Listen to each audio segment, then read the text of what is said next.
Remember what it was like to be 8 and agonize over picking ice cream? Do I get the Tweety Bird with gumball eyes or the Ninja Turtle with gumball eyes? It was probably the most important decision of your day. But now, we're adults. We make small choices like what to eat for lunch, but we also have to set goals, pick a career, and decide how to invest our hard-earned money.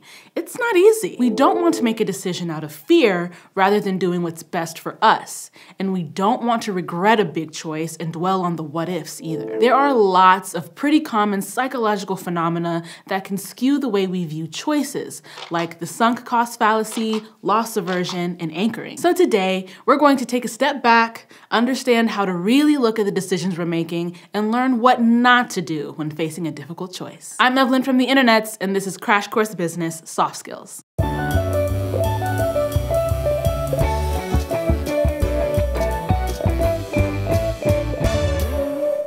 Decision-making is a process when it comes to big choices. Most of us wouldn't just flip a coin to decide whether to quit a job. We take the time to weigh our options, think about the benefits and downsides, and look at how what we do now could affect us down the road. Every decision has an opportunity cost. Nothing is really ever free because choosing one opportunity means you're giving up another. So, if you decide to binge something on Netflix, you're giving up time you could spend reading a best-selling memoir, or doing your homework. On a bigger scale, if you're figuring out where to move after you graduate, you can't live in both New York and Chicago. So it's important to think about how the time, money, and energy you could invest in an opportunity compares with other options. If you decide to go to college, there are lots of opportunity costs. But to focus in on the financial stuff, you have to consider more than just different tuitions. You also have to weigh the money you could have made by working instead of going to school, even though a degree usually means higher earnings in the future. And remember how we talked about anchoring in negotiations? Anchoring may mean you're happy with an option because it's better than the first option you were given, not because it's great or even fair. Anchoring is why we feel good after buying something marked at a discount, even though the original sticker price could have been random. But hey, there's no shame in looking for deals. So make sure to take a step back and do research to make sure you're fairly judging an opportunity and its costs. Whether we're choosing a college or picking a career, thinking about opportunity costs can seem daunting. It can feel like every decision has a drastic long-term impact that can make us fail or succeed. But sometimes, decisions are just decisions. The Butterfly Effect is a great movie with Ashton Kutcher, but it shouldn't be a metaphor that rules your entire life. For all my fellow perfectionists out there, perfect is the enemy of good. By that I mean, it's better to make a decision quickly than avoid it for a month because you're afraid of choosing. Mulling things over until you're stuck in decision gridlock is exhausting. Plus, some choices, like job offers, usually have deadlines. So to keep our brains from getting totally overwhelmed, we shouldn't think about the opportunity cost of every single option if we can help it. Narrow down the list and try comparing only the best 2 or 3. If the company that just hired you has offices in a bunch of cities, you might narrow down your choice to Seattle, New York, or LA. Next, think about the value and opportunity costs of each option. To do that, you can make a list of pros and cons. Or better yet, create a weighted scorecard, which is a sheet where you assign bigger point values to your bigger priorities. This way, you can tell if one huge pro outweighs a group of little cons. That is so Virgo. So if public transportation matters to you more than the weather, then New York would get more points than LA. Then stay calm and give yourself some space. You don't want to delay for weeks, but if you're about to make a snap decision, you may end up picking something you regret. You'll want at least one night to sleep on it. But you might take a couple days for major choices, like responding to a job offer. And you don't have to make decisions alone. If you're ruminating, it's probably good to get a fresh perspective from someone who's not as worried about all those opportunity costs. Consider their opinion, even if it's not what you wanted to hear. Asking for advice isn't the same as asking for a pump-up speech. You need to take different perspectives into account in order to avoid confirmation bias, which is our tendency to ignore evidence that doesn't support our own opinions. It's why fake news can be powerful, or why bad research gets spread. We like to be comfortable in what we know, and being challenged can feel scary. Deep down, most of us are loss averse. Risk is kind of on a sliding scale. Many entrepreneurs are willing to take a leap of faith and make the financial risk to develop the next big thing. Other people prefer to work a lower risk 9-to-5 job and build up a simple savings account and a retirement fund. But no matter whether you take big risks or not, failure hurts.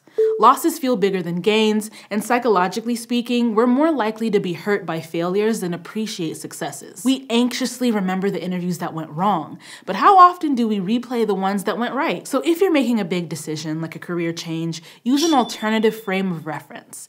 Don't ruminate on the negatives. Think about how happy you'll be as a freelancer, then weigh it with the pay cut you'll take by quitting your advertising gig. On a smaller scale, loss aversion can lead to decisions like useless purchases.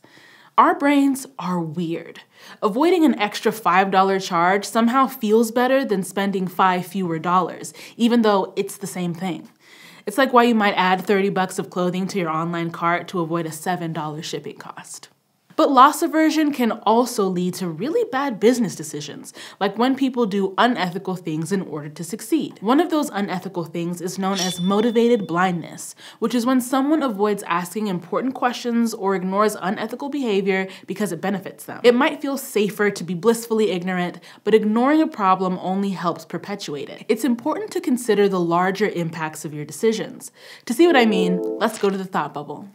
The Enron scandal led to huge changes in the way we make companies report their financial gains and losses on their quarterly reports. The Enron Corporation was the nation's 7th largest company.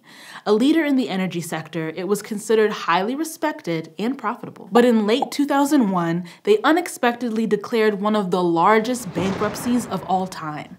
Estimated losses totaled $74 billion, and shares plummeted from almost $90 to 26 cents. By using some pretty creative accounting methods and outright fraud, executives had been hiding billions of dollars of debt from shareholders and investors for years. Former CEO Kenneth said, "I take responsibility for what happened at Enron, both good and bad, but I cannot take responsibility for criminal conduct that I was unaware of." He was convicted of fraud, by the way, so he knew. But even if he hadn't, it would have been his responsibility. This criminal conduct never came to light because Enron was plagued by a culture of motivated blindness. Enron's incentive structure required 20% of their employees to be ranked below average and encouraged to leave. So some of them ignored the fraud and failed to ask questions about projects that were their responsibility. But many did the ethical thing and tried to confront the issues. Some employees quit when they realized their complaints did nothing. Others were fired when they posted their suspicions online to try and generate conversation. But it was Sharon Watkins, a vice president of Enron, who sent Lay an anonymous memo warning of an elaborate accounting hoax. She became known as the Enron whistleblower. She eventually revealed her identity. It cost her some influence and a lot of cash, but it led to testimony that ended Enron's crimes and some hefty jail time for its CEOs. Thanks, Thought Bubble. If there's any potential that you could contribute to something unethical at a job, consider whether you've asked the right questions to the right people, and consider what power you have to make different choices, even if that choice is quitting. Of course, there are lots of things we have to think about. We need to put food on the table and pay our bills. I would love to just travel the world in a wide-brimmed hat and a flowy dress, but I need a savings account more than an Instagram aesthetic. But that doesn't mean we should necessarily stay at a job if we're miserable. The more time or effort we put into a project, the less likely we are to scrap it, even when it isn't working out. This quirk is called the sunk cost fallacy. It's what keeps you from walking out in the middle of a really bad movie, even when you could spend that time doing something you actually like. I sat through all of Sausage Party, even though I probably could have done literally anything else. Grocery shop. I could have grocery shopped instead. Now, we're not just saying to give up if you feel like you're bad at something. Nobody starts as an expert. And if you're determined to put in the work to accomplish a difficult dream, stick with it. Seriously, my first ever YouTube video was a process. But if a choice isn't working out, you shouldn't feel stuck with it.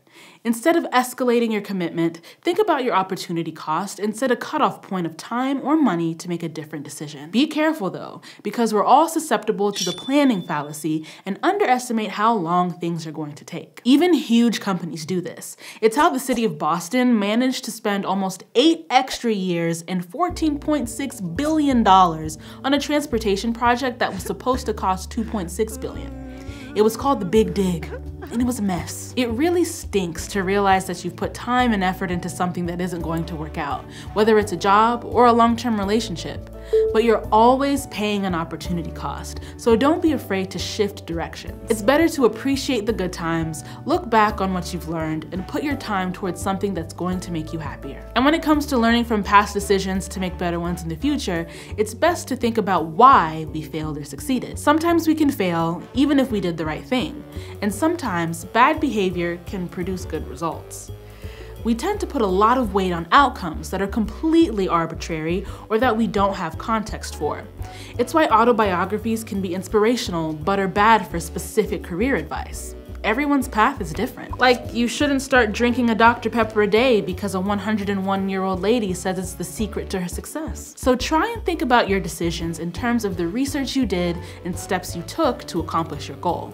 A lot of times, decision-making comes down to trial and error. So if you take nothing else from today's episode, remember, number 1, decision-making is a process. Take time to consider your opportunity costs. Number 2, look out for common psychological errors like anchoring or the sunk cost fallacy. Number 3, learn from your past choices by thinking about what happened and why it happened. Number 4, watch out for ethical mishaps by making sure you're asking the right questions. You don't always make decisions solo, so next time, we'll help you work effectively with a team to accomplish goals and keep pesky meetings at a minimum. Thanks for watching Crash Course Business, which is sponsored by Google. If you want to help keep all Crash Course free for everybody forever, you can join our community on Patreon. And if you want to learn more about the psychology of decision-making and bias, check out this Crash Course Psychology video.